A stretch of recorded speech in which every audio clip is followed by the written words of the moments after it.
కృష్ణా జిల్లా మైలవరంలో ఆశా కార్యకర్తలను పోలీసులు అరెస్టు చేశారు.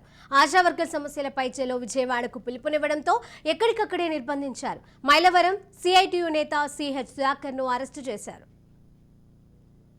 ఆశా వర్కర్స్ ఈ రోజున వారి యొక్క కోరికలు పరిష్కరించాలని చెప్పేసి చెలో విజయవాడ కార్యక్రమానికి పిలుపునివ్వడం జరిగింది.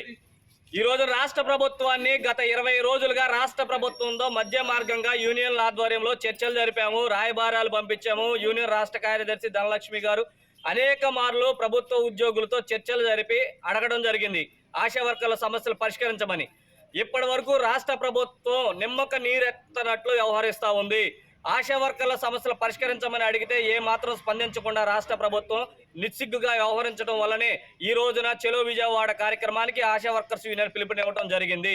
కాబట్టి రాష్ట్ర ప్రభుత్వం ఏదైతే సమస్యలు అడుగుతా ఉన్నారో, సమస్యలు అడగడానికి విజయవాడ వెళ్తా ఉన్నారో, అందరినీ కూడా అక్రమ అరెస్టులకు పాల్పడింది. అర్ధరాత్రి నుంచే మహిళా పోలీసులు లేకుండా ఆశా వర్కర్లు ఇళ్లకెళ్ళి నోటీసులు ఇవ్వటం, వాళ్ళని తీసుకొచ్చి స్టేషన్లలో కూర్చోబెట్టడం, రోడ్డు మీద కూడా బస్సుల్లో అవమానపరిచే విధంగా దించి నడి రోడ్ల మీద నుంచోబెట్టి ఆటోల్లో ఈ గొడ్లను గేదెలను తరలించి ఆటోల్లో తీసుకొచ్చే పరిస్థితి రాష్ట్ర వ్యాప్తంగా నెలకొంటా ఉంది.